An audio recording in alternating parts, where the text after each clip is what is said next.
from ESPN, fresh off of the SportsCenter Coast to Coast with Carrie Champion.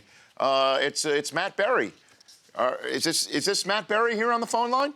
It's Matthew Berry. Yes, sir. Hello, Okay. my friend. How are you? Oh, Matthew Berry. Yes. Of ESPN Fantasy. That's right. And not Matt Berry of SportsCenter. What's up? How many Matt Berrys are there in Bristol now? It seems like 1,000. I can't tell you how much it drives me crazy that they hired another Matt Berry.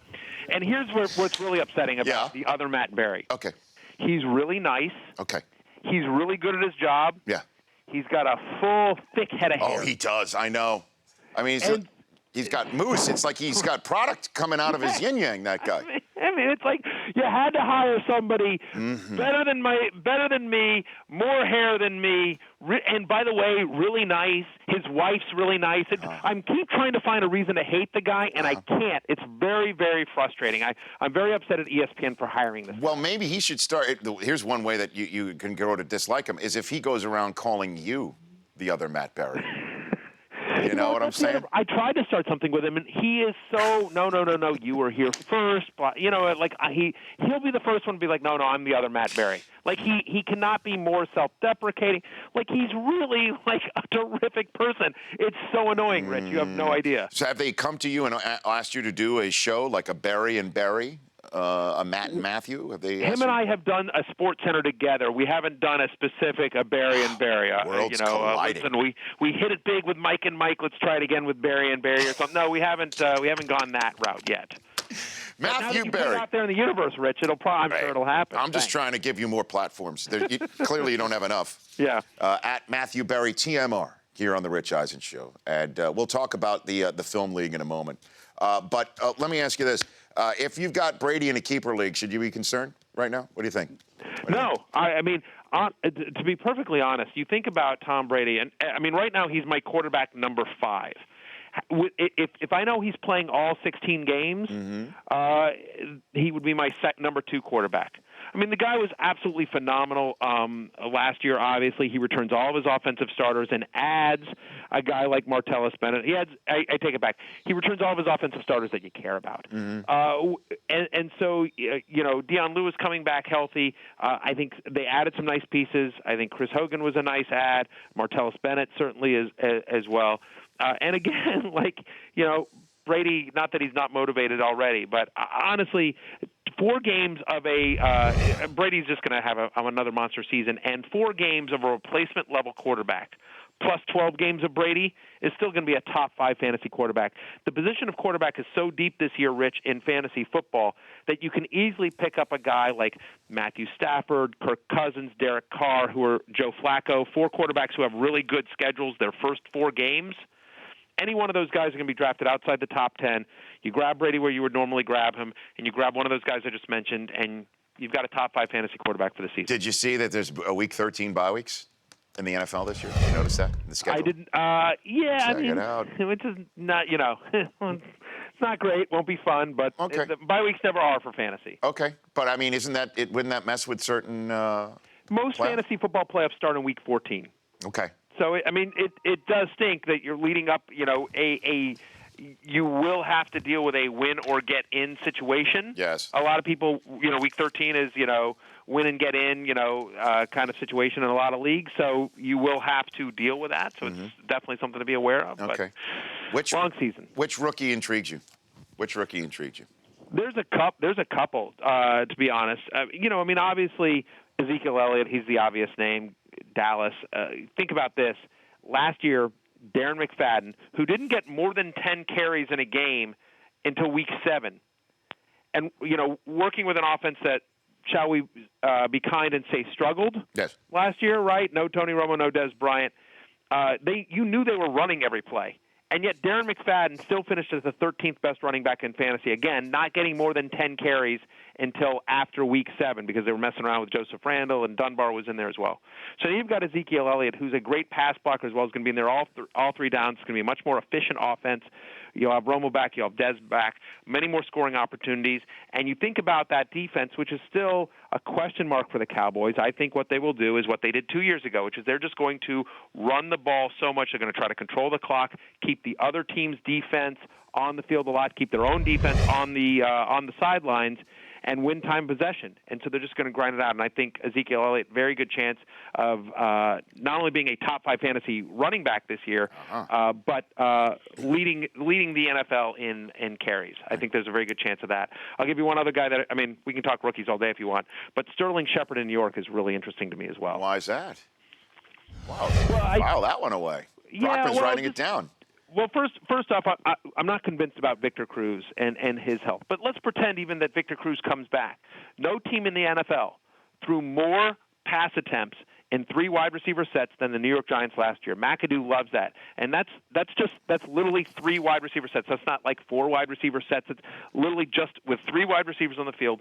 No quarterback threw more pass attempts, had more passing touchdowns, had more fantasy points with 3 wide receivers on the field last year than Eli Manning. And, it's that same Green Bay system. McAdoo comparing Shepard to Randall Cobb.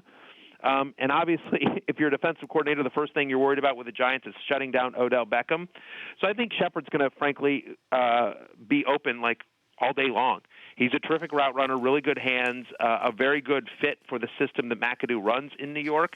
So he's a guy that I think has a lot of fantasy potential, given both the opportunity and the role that he'll have in that offense. Matthew Berry from ESPN joining me here. Don't call him Matt Berry with a Berrie, Rich, on the Rich Eisen show. So what's the earliest acceptable date to hold a fantasy football draft in your mind? What's the earliest acceptable date? Somewhere in August. I mean, look, you can do it whenever. For me, ideally, you do it as close to the regular season as possible because we saw it last year with Kelvin Benjamin and Jordy Nelson. Right. There are injuries in the preseason, and that greatly affects the draft stock of a lot of players. I was in a draft that we had to draft in the second week, early in the second week of August, and my second-round pick was Jordy Nelson. 2 days later, he's out for the year. Crusher. Just an absolute crusher. Of course, and you're like, the season hasn't even started yet. Right.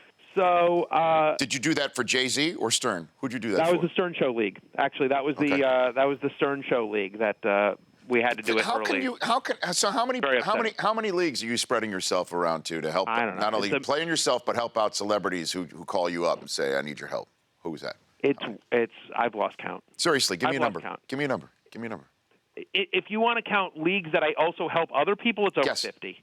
Over 50. You know what I mean? In terms of like people that text me and everything like that. And I'm like, listen, I'm not heavily involved day to day. Right. But like, for example, you'll text me occasionally and you'll say like, no question. But it's not. But I'm not holding your hand throughout. You will.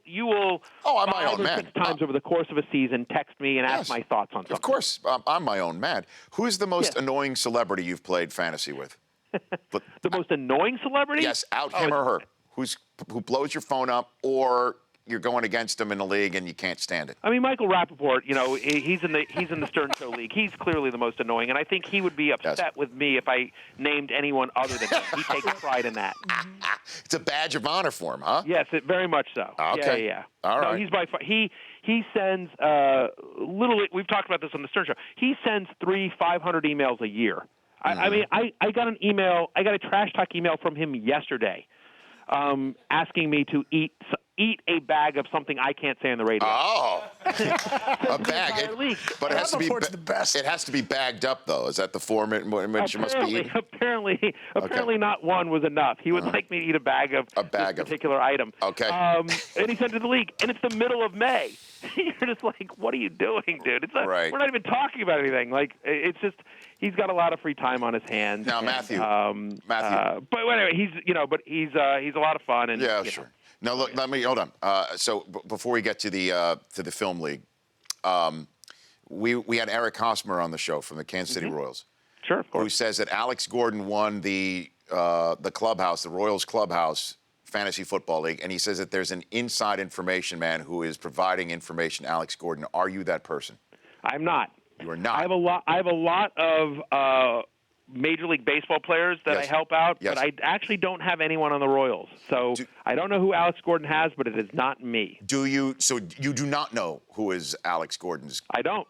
Consigliere. I don't. I could probably. Is it Schefter? Is it Schefter? He does this for a lot of people too. You know, and if I were you, I'd be upset about that. Because you're not going around giving information to people, right? Correct? No. You're not stepping on his turf, are you? What's he doing? Shefty. He's been Shefty. What are you going to do? He's the guy. I will tell you, Okay. you know, it's no, you know, Schefter's the best, and Yes. he definitely loves fantasy, which is great. And so what's great about Schefter is, like, if I ask him something, he knows exactly why I'm asking. And he can tell me, I'll be like, listen, can you call an assistant coach on this team and find out, like, you know, is this guy playing? Is this guy like? Good for so you. He's a great resource for me in terms of my job. Okay. But you're more than welcome. I don't have anyone in the world, so you're more than welcome to give Eric Hosmer my number. No. He's asked me. I'm not Alex Gordon's guy. No, he's asked me, so I'm going to do it for him this year. But Wait. So you're going to be Hosmer's guy? yes, I'm his Tom Hagen. That's what I will be. But I'm yours. So does this mean I'm in That's true. essence going to be Hosmer's just without any of the credit? Paying it. Where's Kevin Bacon in this whole thing? He's got to be Right. somewhere in between the two. That's right. All right. So speaking of Kevin Bacon, that's my way to get to your film league. FantasyMovieLeague.com. We Right. had last year a Rich Eisen Show league within it. For those who are unfamiliar with this product, I give you the floor, sir. Go. Well, it's exactly what you think it is. It's fantasy. It's like fantasy football, but for movies. So it's really a lot of fun. You have your own fantasy movie theater, and you choose movies that are out in the real world during the summer. All those blockbusters, X-Men, of course, coming out this weekend, and you program your fantasy movie theater. You set your lineup with movies that are out in the box office. How much money those movies make at their real life box office, how much your fantasy movie theater makes. Most money at the end of the summer wins. It's literally that simple. There is a salary cap, a budget, so you can't just put X-Men on all 8 screens. You have to be strategic about it. And we have some great prizes. So it's free to play, 100% free to play, which is exciting. And we have some amazing prizes. We're giving away a trip for 2, a VIP trip for 2 to Universal Studios this year. So you get to do that. We're giving away tons of Fandango gift cards as well, and there'll be a lot of other prizes throughout the summer as well. I can't reveal it just yet, but there'll be a contest where you can win tickets to a premiere of a very big summer movie as well. So lots of great prizes. Again, free to play, lots of fun, and there is a Rich Eisen Show league. There is, and I announced in hour number 1 we're going to start from this point on. This week. This week for the summer league. Weekend. So Friday at noon Eastern. Okay, and the winner gets a mug. So are you going to throw your hat in the ring again? For the Rich Eisen Show I will mug? be in there. I know you are very good at this. That is the thing that was surprising to me. You are amazingly good at this. Well, I'm a fantasy guy, and I love this, and I also know people in this town who can tell me how much movies might make. So I've got the inside information, but that sometimes it doesn't work. You know, it's a fickle beast. Matthew. So you just go to fantasymovieleague.com. Yes. Or you download our app. We have a brand new iPhone app, iOS app, which is great at sea. So look for the Rich Eisen Show League. Okay. And the password is it coconuts? Yep. It's like Coconuts. it's a joke on your show. It's an inside joke on your show. Yep. Coconuts. Thank you, Matthew Berry. I love chatting with you, and say hi to the other Matthew Berry as well. For me. I will, Rich. Appreciate the time as always. Always, brother. That's Matthew Berry, at Matthew Berry TMR. Never too early to talk fantasy sports. The Rich Eisen Show, weekdays at noon Eastern on Audience.